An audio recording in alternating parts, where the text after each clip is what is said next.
On est 3 lignes avant la fin de la page. Vav Amud Aleph, 3 lignes avant la fin. Bokotov. Comment tu t'appelles?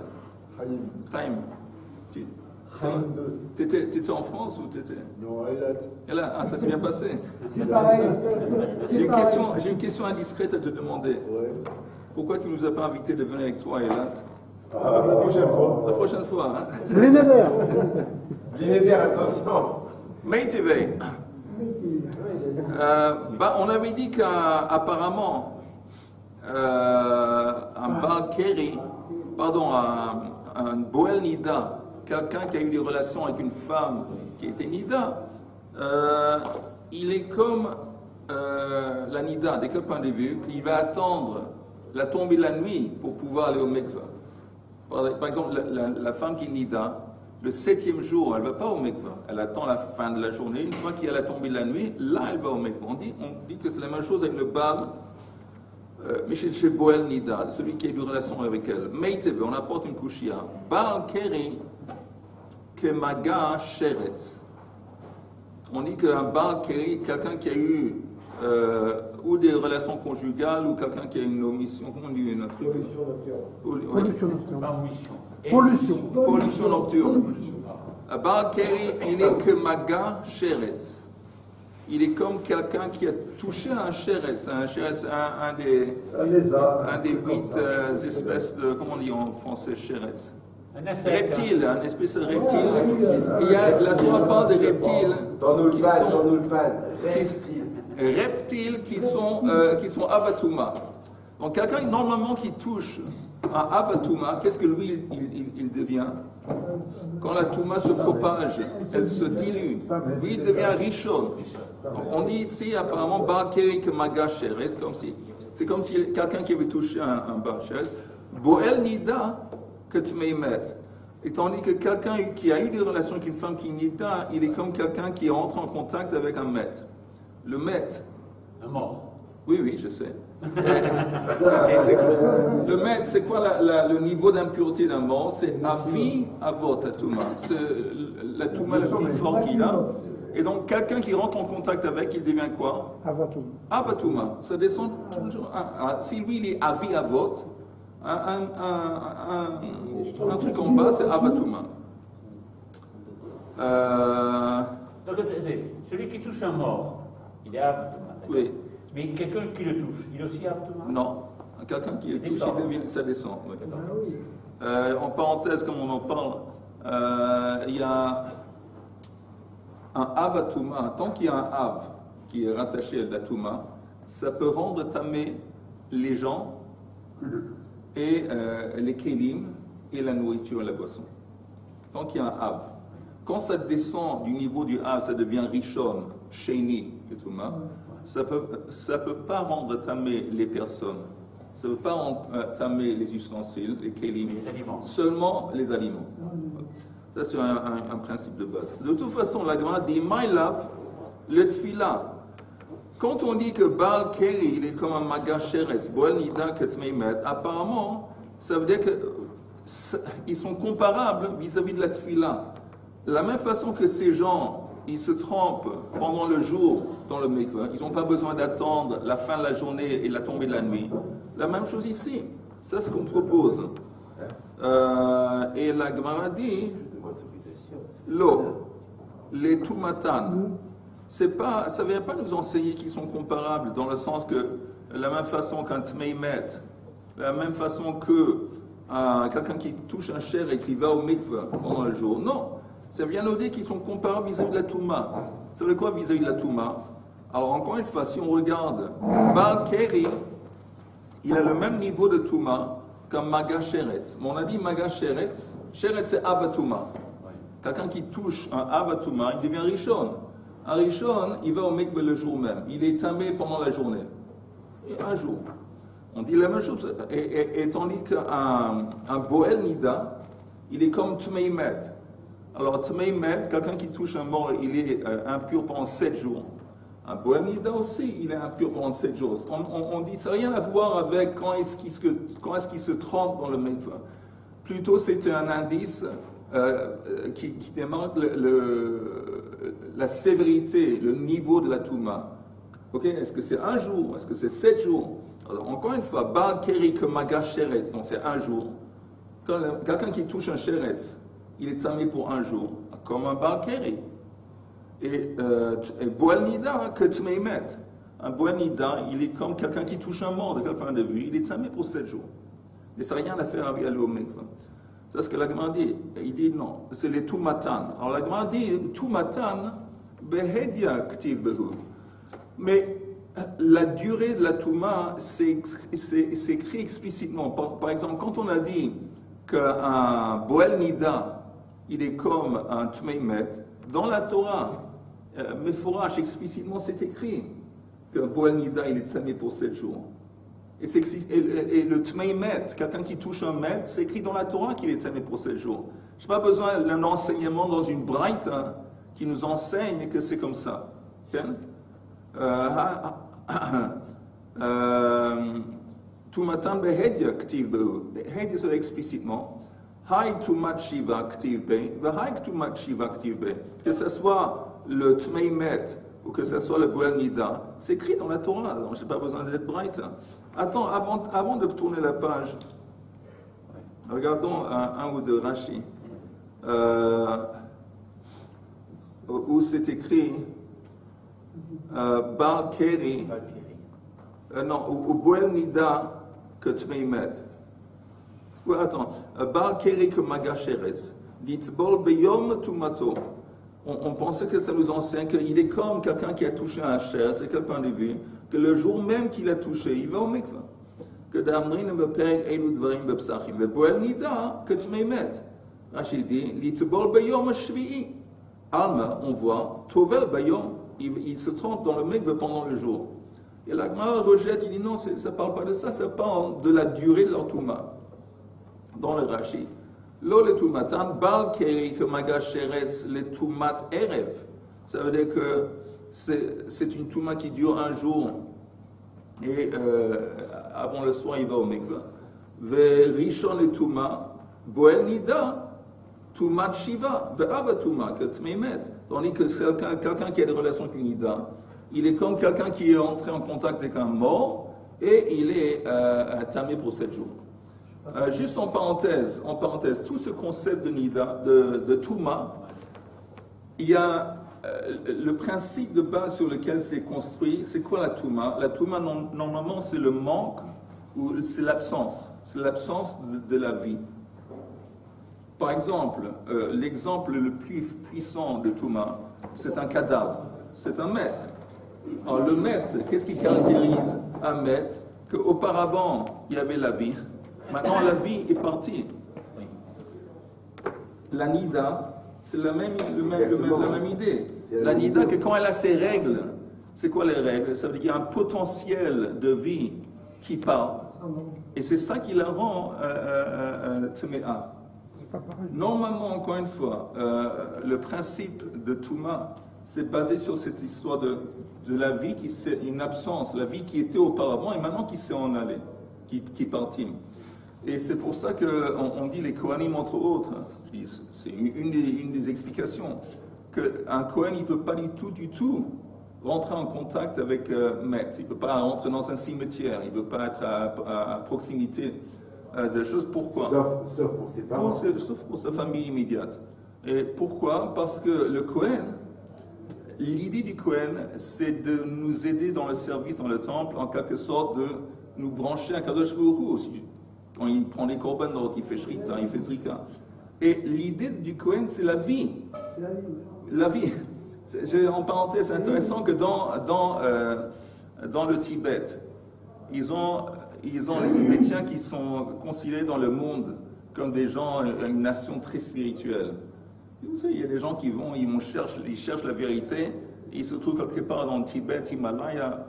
Mais le livre le plus sacré parmi les Tibétains, ça s'appelle le livre de la mort.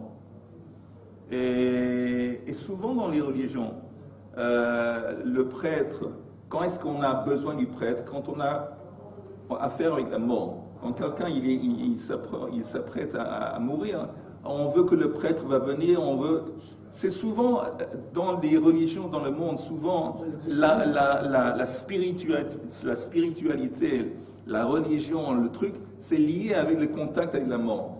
Dans le judaïsme, ça fourre. Le Dagesh, on met en relief la vie. Et c'est pour ça, justement, tout ce qui est le Kohen, tout ce qui est Touma, il ne peut pas s'approcher parce que Touma, c'est la mort. Et c'est un aberrage, quand on dit aberrage.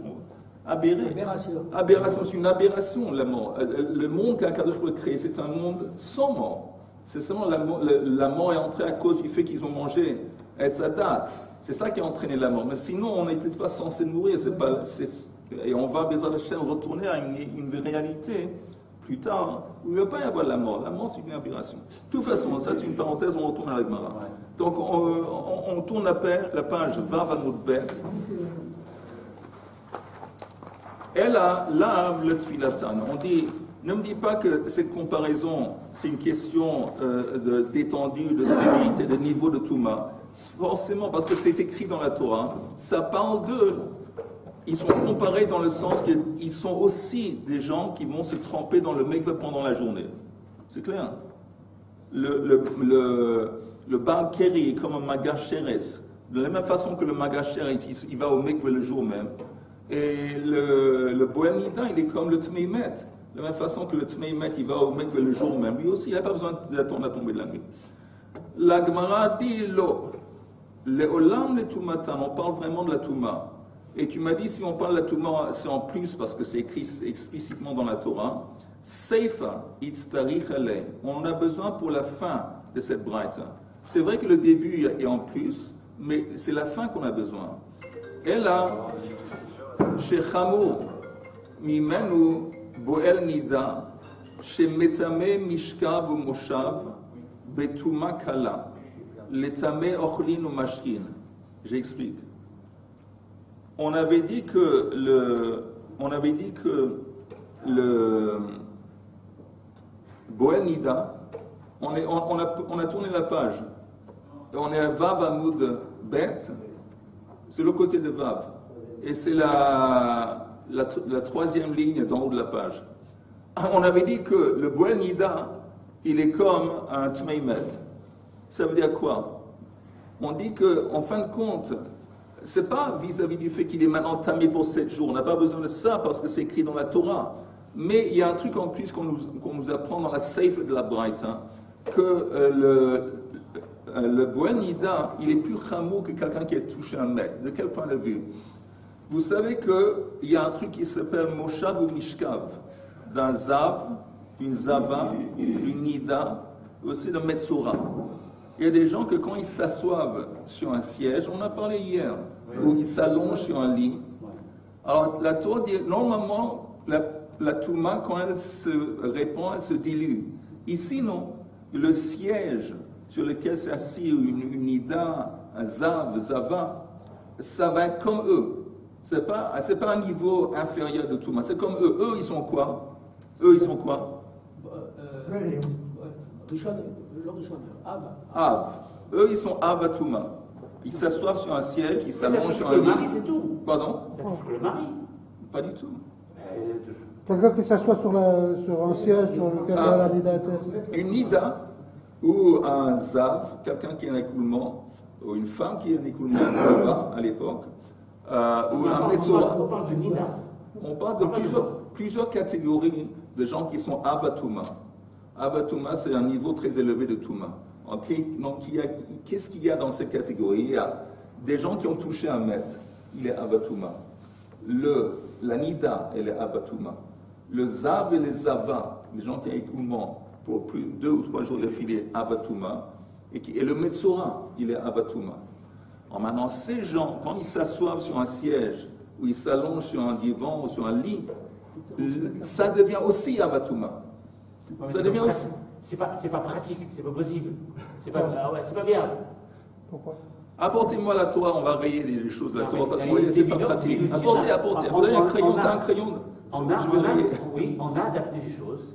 Le Balkiri, il ne va plus au mikvé le matin. Ouais, voilà une chose qu'on a. Par exemple, l'huile, on peut prendre de l'huile, non, même, qui n'est pas. Vous auriez dû me dire qu'il y a un réformiste dans la classe. Mais Ah, c'est une réalité. Personne m'a prévenu que. Attends.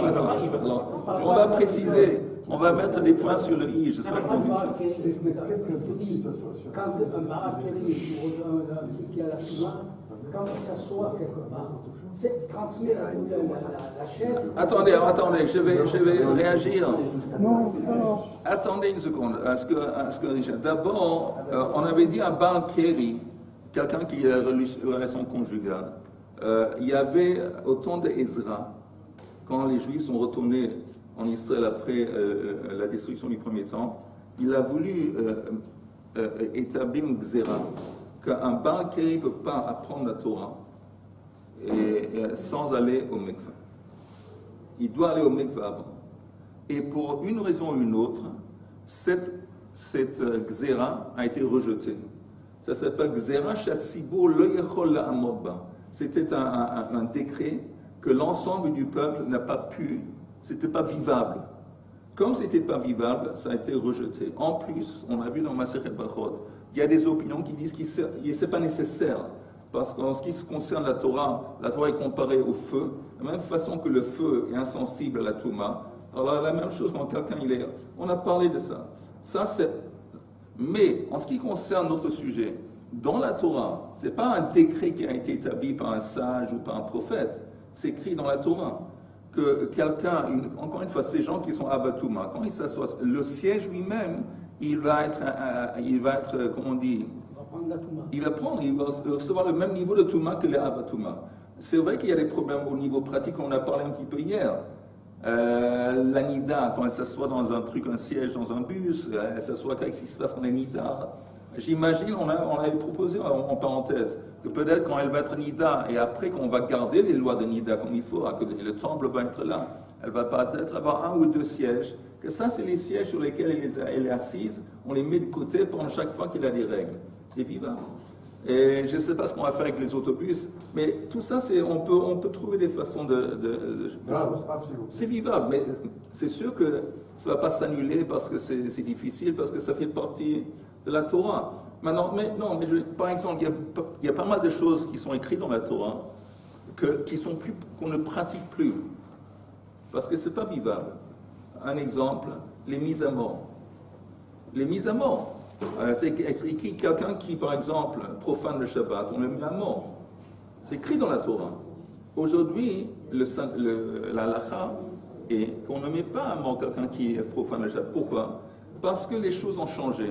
Le niveau spirituel du peuple, hélas, a descendu. Et c'est plus vivable. On ne va pas commencer à mettre à mort la moitié de la nation juive parce qu'ils sont... Alors, on voit qu'encore une fois, la Torah, c'est un idéal. La Torah, c'est l'idéal. C'est une vérité absolue, c'est l'idéal. Mais le but de la halakha, c'est comment rendre cet idéal vivable, comment on peut la vivre. Et donc, par exemple, les mises à mort, c'est un exemple. On voit que ce n'est pas vivable, donc en ce moment, on n'est pas capable de prendre cette vérité absolue. Et même au temps avant, au temps du Sanhedrin, quand il y avait des mises à mort, c'était rarissime, absolument rarissime, au point où quand il y avait un tribunal qui mettait à mort quelqu'un chaque 70 ans, on les appelait un tribunal de meurtriers. Donc, okay. S'il vous plaît, mais j'aimerais bien continuer. Oui. Il est sur le siège Tamé, d'accord? Abatoma. Oui. D'accord. Quelqu'un d'autre qui il s'assoit dessus, il devient Rishon. Ah, quelqu'un qui s'assoit dessus, il devient Rishon. Oui, alors celui-là, lui aussi, il peut rendre Tamé un autre siège? Non, on a dit la seule Touma qui peut rendre impur les gens et les ustensiles, c'est quand il y a un Av dans la ferme. Alors si lui s'assoit sur le siège, il devient Rishon, il n'est plus Av, il n'y a plus un Av. Donc il peut rendre impur les aliments, et c'est tout. Mais pas les gens et pas les Kélim. D'accord. Voilà, ok, mais là, on retourne à la Gemara. Alors, on nous dit ici que quand on a comparé le Boel Nida au Tmeimet, à la fin, c'est écrit que le Boel Nida, il est plus sévère en quelque sorte que quelqu'un qui touche un mètre. De quel point de vue? La Nida, quand elle s'assoit sur un siège, le siège devient Abatouma.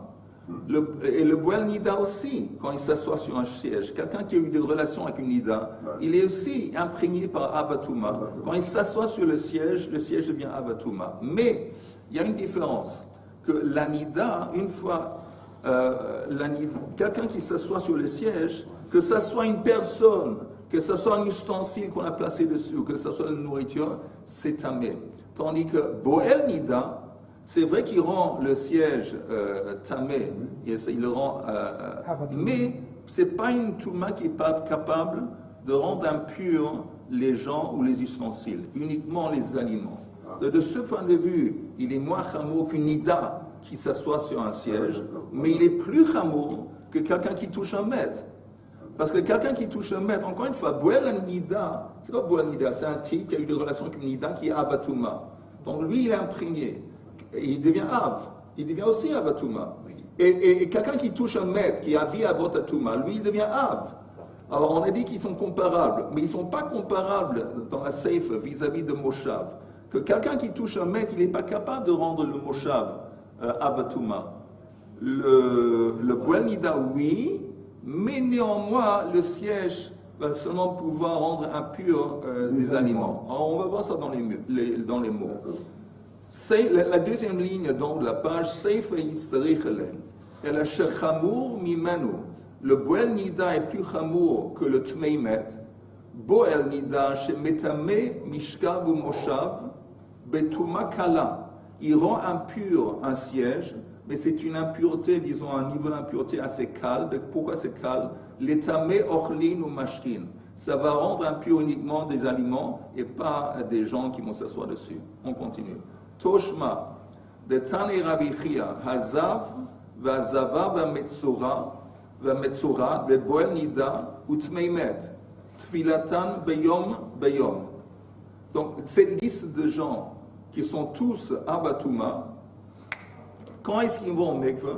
Le jour. C'est quoi le jour? Ils n'ont pas besoin d'attendre la tombée de la nuit pour aller au mikveh. Ils vont, disons, même s'ils sont tamés pour 7 jours, le 7e jour, ils vont au mikveh, mais shalom en Israël. Tandis que Nida, veyoledet, tfilatan belayla.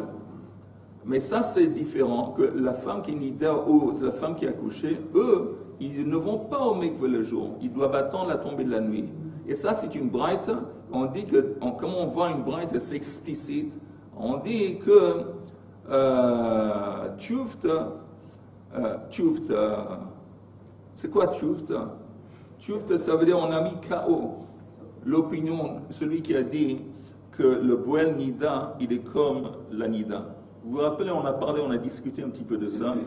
Est-ce que le Boel Nida, il est comparable à la Nida? De quel point de vue? Est-ce que lui aussi, il doit attendre la tombée de la nuit ou pas? Il y avait une opinion qui a dit, il est comparable à la Nida, il doit attendre la tombée de la nuit. Ici, on a une braïte, c'est explicite. Pourquoi on a mis KO, cette opinion? Parce que celui qui l'a exprimé, c'est un Amora. Et une braïte, c'est un enseignement de Tanaïm.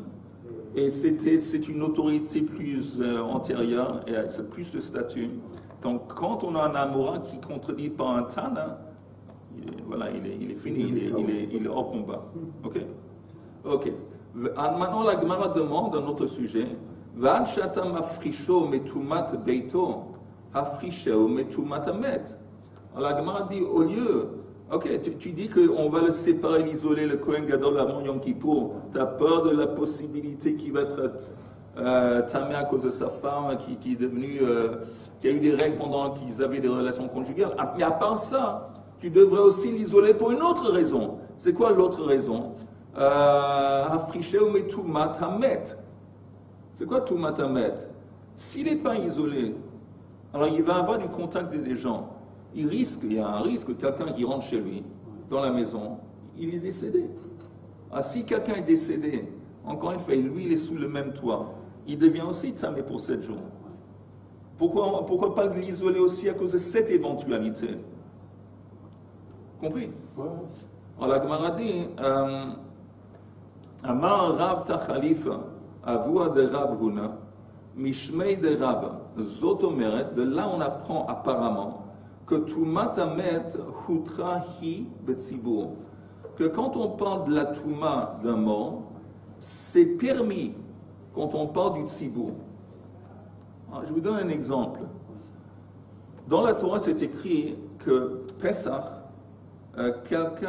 il y a un concept qui s'appelle Pesach Sheni, qui a été mis en place dans la Torah pour les individus qui sont entre autres tamés ou qui sont éloignés, ils n'ont pas pu, il y a eu des empêchements, un cas de force majeure, ils n'ont pas pu venir et offrir le korban quand il fallait. Ils ont une deuxième chance, Pesach Sheni. Mais aussi des gens qui étaient tamés, Pesach Sheni. Alors ils ne peuvent pas. Mais qu'est-ce qui se passe si ce n'est pas des individus, mais c'est la majorité de la nation? La majorité des gens, ils sont tamés. On n'a pas de vache rousse, et je sais pas, ils étaient dans la guerre, je sais pas, ils sont tous tamés. Dans ce cas, ils vont faire, il n'y a pas de Pesach Sheni. Quand c'est un tzibour, ils vont faire, ils vont offrir l'offrande dans la Touma. Comme on appelle ça dans la Touma, oui. J'ai une autre réponse. Pourquoi la différence entre se séparer par rapport à un mort et se séparer par rapport à sa femme qui serait Nida, c'est-à-dire s'il se va dans le Beth Mikdash, dans la pièce pour être séparé, où il est en contact avec d'autres Kohanim qui lui apprennent le travail, eux aussi peuvent mourir. Donc, on s'en sort pas. Voilà. Alors qu'il n'y a pas de problème de Nida dans ce cas-là. Oui, tu as raison. Mais en attendant, il y a une nécessité qui va au moins être en contact avec ces gens. Je ne sais pas, c'est 2-3 individus qui vont enseigner comment se comporter Yom Kippour. Et c'est réduit à 2-3 personnes, disons. Tandis que si on ne va pas l'isoler, il est chez lui. Il y a du va-et-vient chez lui, il pourrait théoriquement être exposé à, je ne sais pas, une centaine de personnes. Mais, non, je comprends ce que tu dis. Mais la Gemara dit, comme on ne sépare pas le Kohen à cause de la peur que quelqu'un va être décédé, ça laisse entendre que Touma Tamet Hutra Betsibour, que c'est permis. On n'a pas peur de Touma d'un maître quand on parle d'un Tsibour, parce que ça repousse la Touma. Et on peut faire le service, même quand il y a Touma, quand on parle d'un service de Tsibour. Si tout le monde est tamé, c'est sûr qu'il est... Et la vérité est, c'est pas seulement, la Gemara parle de Tsibour, mais même des obligations qui sont des obligations d'un korban qui sont fixes, et ils ont un temps dans lequel il faut offrir l'offrande. Par exemple, je sais pas, même le korban atamid. Le korban atamid, qui est une ola, il y a une obligation de l'offrir le matin et le soir. C'est ça aussi, ça repousse la touma. Ça repousse la touma. Donc il dit ici, apparemment, pourquoi on n'a pas peur de l'éventualité que quelqu'un va mourir quand il est dans la même chambre que le Kohen Gadol? Parce que le service Yom Kippour, c'est un service de tzibour. Et même ses korbanot à lui, c'est lié au tzibour, parce que lui-même, comme il est le moyen de faire le service, et lui-même, il doit se purifier, lui-même doit avoir une kapara. Tout ça, c'est tzibour. Apparemment, on dit apparemment Touma Hutra Betsibour. Ravine, tandis que lui, il dit Afilu Teim Touma Tamet Dechuyahi Betsibour. Il dit, tu peux dire que la Touma, c'est quelque chose qui est repoussé. Non, il y a une différence entre repousser, Dechouya, et Hutra, quelque chose qui est permis. Quelque chose qui est permis, c'est-à-dire qu'il n'y a aucun problème de Touma. Quand on a affaire avec un service de Tzibour, le concept de Touma, il est effacé. Ça s'appelle Hutra, ça veut dire Mumuta. C'est permis, il n'y a aucun problème. Mais quand tu dis Dechouya, c'est repoussé, ça veut dire que oui, il y a un problème. On va faire un effort de pas... On ne tient pas tellement compte. Oui, on prend en compte, on va faire un effort d'éviter la situation, mais s'il n'y a pas de choix, il n'y a pas de choix. Mais c'est tout de même quelque chose qu'on lit de Dechouy. Dechouy, c'est-à-dire qu'on essaye d'éviter. Bediavad. Oui, c'est Mamash Bediavad. C'est pas qu'on s'est effacé, on dit il n'y a aucun problème. Non, il y a un problème qu'on essaie d'éviter, mais s'il n'y a pas de choix, il n'y a pas de choix. Ça s'appelle Dechouya Ibetsibour. Compris la distinction? Ou je répète? Non, c'est bon. Hein? Il y a deux concepts. Il y a Touma Hutra Betsibour. La Touma est permise en ce qui concerne un service du Tzibour, un service qui a un temps fixe. Et il y a un autre concept, Touma Dechouya Betsibour, pas Hutra, Dechouya, c'est-à-dire c'est repoussé. Alors, repousser, ça veut dire, c'est pas effacer. On ne dit pas que la Touma, il n'y a aucun problème.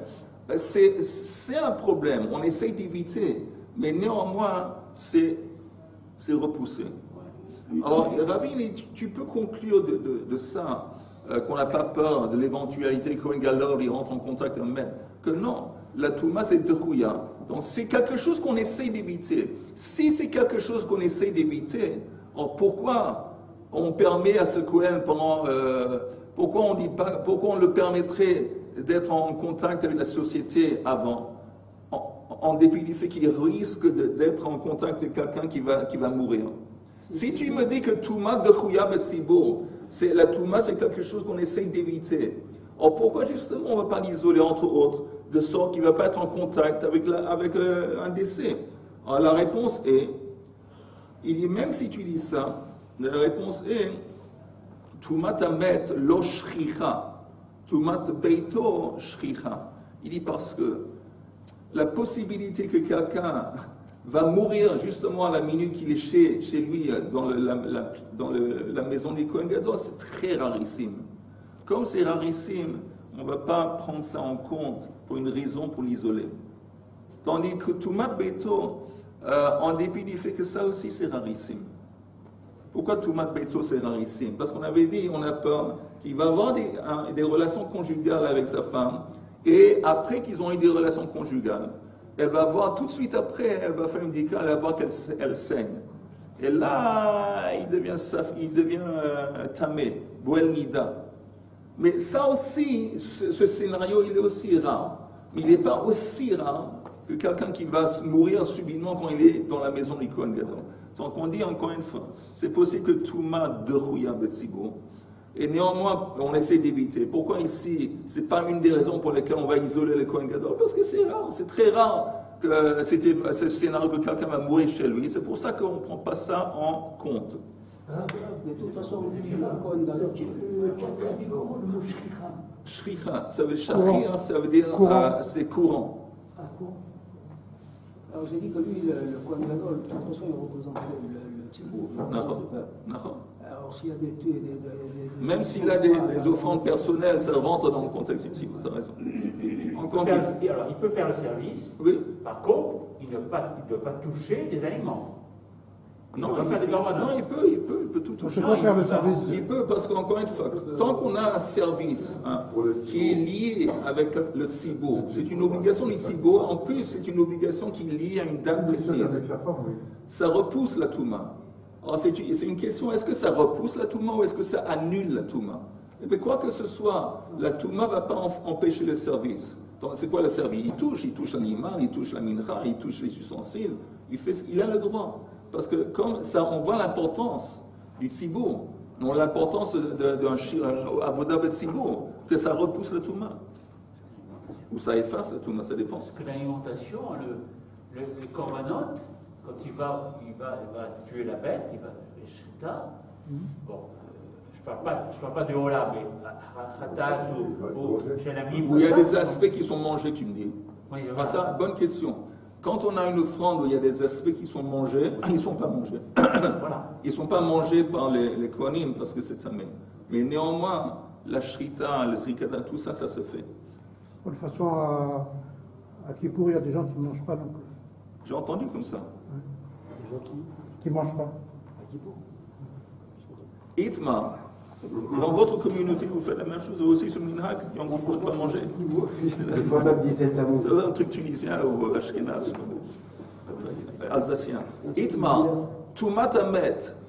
Alors, en parlant de la Tumat Amet, Rav Nachman Amar Hutrahi Betsibour. Rav Nachman dit que c'est quelque chose qui est permis dans le Tzibour. Rav Sheishet Amar Dechouya Hi Betsibour. Maintenant, Heicha deika tmein betehorin, beahu beit av. Vous savez qu'est-ce que c'est un beit av? On avait dit. Vous entendez? Il y a une mishmeret, il y a une équipe de Kohanim qui arrive pour la semaine. Ils arrivent vendredi, la veille de Shabbat. Ils commencent à travailler le Shabbat. Le Shabbat se divise entre le début du Shabbat, l'ancienne équipe de la semaine précédente, et on va faire le Roulement. Le roulement. Avec la nouvelle équipe va commencer, entamer le service aussi le Shabbat. On avait dit pourquoi, entre parenthèses encore une fois, parce que le Shabbat, il a deux dimensions. D'un côté, c'est la fin, c'est la culmination de la semaine précédente. De l'autre côté, c'est Mekor HaBracha, c'est la source de la bracha pour la semaine, pour les jours de la semaine qui vont venir. Donc elle a ces deux aspects.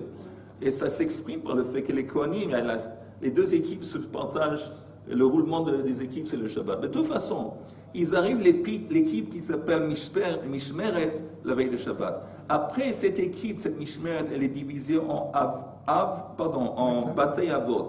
Un Beit Av, c'est une famille. Donc il y avait dans cette équipe qui comprenait plusieurs familles de Kohanim.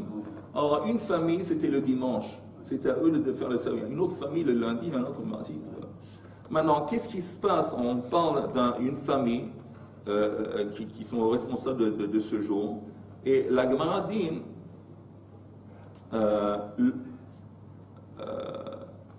pardon, j'ai perdu. Quand dans la famille de Kohanim, il y a un mélange de Kohanim qui sont Tehorim et Kohanim qui sont Tmeim, Kuli Am Loplige, tout le monde est d'accord. Même celui qui dit Touma de Chouya Betzibur, Touma Hutra Betzibur, tout le monde est d'accord, des Tehorim Abde, Tmeim Lo Abde, que c'est les Tehorim parmi la famille des Kohanim qui vont faire le service et pas les Tmeim, parce qu'on a une option. C'est pas important si tu dis que la Touma est effacée quand on a affaire avec Tzibur, ou si tu dis que c'est repoussé. Mais quoi que ce soit, si tu as une option, alors tout le monde est d'accord que tu vas utiliser les Kohanim dans la famille, le Beitav qui sont théories, pas ceux qui sont Tmeim. Oui, ben, ça veut dire que c'est trouillant, parce que si c'était Hutra, on prend. Apparemment non, la Gemara dit non. Même l'opinion qui dit que chez Hutra Betzibur, ok, mais néanmoins, tu as une option de faire avec les théories. Utilise l'option des théories. Et si tous les Kohanim étaient tous mêlés? Attends, on va voir. Alors, on va voir.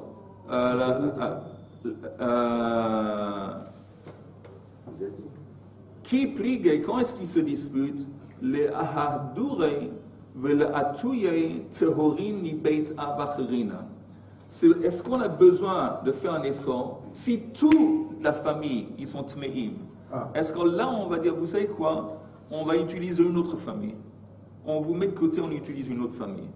Alors là, il y a une machloket. Alors là, on voit une distinction entre les deux opinions. Rav Nachman amar heter hi betzibur, velo mahadrinan. Celui qui dit que Touma hutra betzibur, on n'a pas besoin de remplacer toute la famille. Parce que la Touma est permise quand on a affaire à Tzibur. Ils vont faire le service. Mais il y a quand même une option. Oui, mais c'est une option différente. Là, on a toute la famille, on les met de côté. Apparemment, c'est pas évident. Parce que ce jour-là, il est mis de côté pour cette famille. Alors, si dans la famille, parmi les familles, il y a les théorim et il y a aussi les tmeim, on va utiliser les théorim. Mais si toute la famille est tmeim, selon lui qui dit que Touma Hutra Betzibur, on va utiliser néanmoins, ils vont faire ça dans la Touma. Et Rav Sheishet Amar Dechouya Hi Betzibur. Tandis que Rav Sheishet dit que la Touma, oui, tu pourrais le faire dans un service de Tzibur, ça pourrait se faire dans la Touma, mais c'est tout à fait bidiavad, on essaie d'éviter. Dans ce cas, où Mehadrinan, on va remplacer le Beitav, parce qu'on a une option, donc on va les remplacer avec une autre famille. Vous voyez, donc il y a un cas de figure où on voit une distinction entre les deux opinions, si on dit Hutra Betzibur ou Dechouya Betzibur. Est-ce que tout le monde a compris ces distinctions ou je répète? Oui, ça va? Encore une minute. C'était le tirage au sort. Oui, tu as raison, il y a un tirage au sort pour déterminer parmi la famille des Kohanim qui va faire quoi. Ok, mais si toute la famille, théoriquement, des Kohanim sont tamés, qu'est-ce qu'on fait dans ce scénario? Alors, ça dépend. Celui qui dit que Touma Hutra Betzibur, en fin de compte, le service des Kohanim, la plupart du service qu'ils vont faire pendant la journée, c'est Tzibur, disons. Alors, en ce qui concerne Touma Betzibur, c'est permis. C'est permis. C'est comme si ça n'existait pas. Donc, vous faites sans la Touma. Celui qui dit de Touma de Chouya, c'est rejeté par le Tzibour. Ça veut dire que tu pourrais faire le service du Tzibour, Avodat Tzibour, et ça va repousser. Mais repousser, ça ne veut pas dire que la Touma n'existe pas. Elle existe. Et c'est regrettable, on essaie d'éviter. Alors, si c'est comme ça, dans le scénario où toute la famille est tamée, on va lui dire, vous savez quoi, on va vous remplacer avec une autre famille de Kohanim. Je m'excuse, et voilà. Parce qu'on a une option. C'est Dachoui, on essaie tout de même de ne pas faire ça dans le... C'est ça la différence entre les deux opinions. On va s'arrêter là. Et Bined, on recommence dimanche. Vous entendez dimanche? Dimanche, il y a un tsom. Oui. Dimanche, il y a un tsom. Il est pas. Non, il y a cours quand même. Je sais pas. Il est pas durable. Vous n'êtes pas en temps. Pas de problème. Vous arrivez. Le début du somme. C'est vous qui Oui, décidez. alors Bined, il y a un cours. Alors dimanche, il y a un cours. Lundi, il n'y a pas de cours. Ok. Je ne peux pas lundi. Dimanche, Bined, il y a un cours. Ok, si vous êtes là. Bon, on est là. Je ne vais pas faire l'effort de venir après voir que